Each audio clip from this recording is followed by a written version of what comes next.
ఏం లేదంటే ఈరోజు ముఖ్యంగా బీసీలకు 42% రిజర్వేషన్ ఇస్తామని కాంగ్రెస్ ప్రభుత్వం ప్రకటించడం అంటే స్వాగతిస్తున్నాం.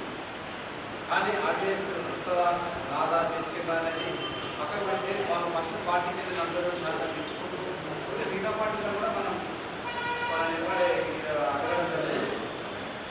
ఇచ్చుకుంటూ కూడా స్థానిక సంస్థలకే 42% కాకుండా చట్టసభలో కూడా 42% కూడా దేవాలయం బీ సంఘాలంతా పోరాటం చేయాలి.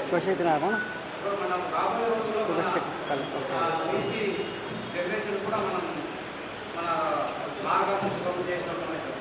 ఎందుకంటే ఇక్కడ ఈ కింది స్థాయి స్థానిక సంస్థలలో మనం ఎంత రిజర్వేషన్ ఇచ్చినా మనం పైకి కూడా బీసీ ముందుకు వెళ్ళలేకపోతున్నారు.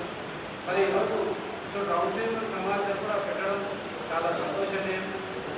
ఎప్పుడైనా రౌండ్ టేబుల్ సమావేశాలు పెట్టినా కూడా సోదరులు బీసీ అని వచ్చి మన వాదన ఇచ్చినట్లయితే కూడా ప్రతి ఒక్కరు ఈరోజు ఇక్కడ కాకుండా హైదరాబాద్లో కూడా సదస్సు వ్యక్తులు సంతోషం బీసీ చైతన్యం వచ్చింది.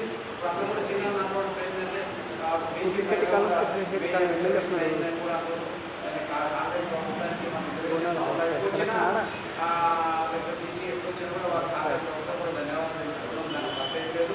కానీ మనమందరం అనుకున్న బీసీలు ఐక్యత కావాలి, మన అనుగుణ మాట్లాడారు డేటా ఇచ్చిన ఐక్యత కావాలన్నప్పుడు మన బీసీలందరికీ తెలిసిన విషయమే.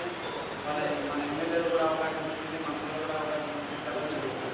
అప్పుడు కూడా మనం కూడా వాళ్ళ దగ్గర పోయి మన బీసీ సమాజం గురించి చెప్పి కొద్దిగా వాళ్ళ బీసీలు కూడా మంచి చేసుకున్నట్లయితే కూడా కొంచెం ముందుకు వెళ్ళిపోతాం.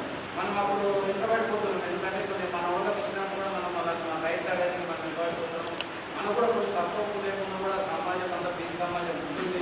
ఇది బీసీ ఇంతకుముందు ఎక్కడి రోజుల్లో బీసీ సమాజం అంతా ఒకటే కుటుంబం మీద ఒక 45 మంది అన్నదమ్ములు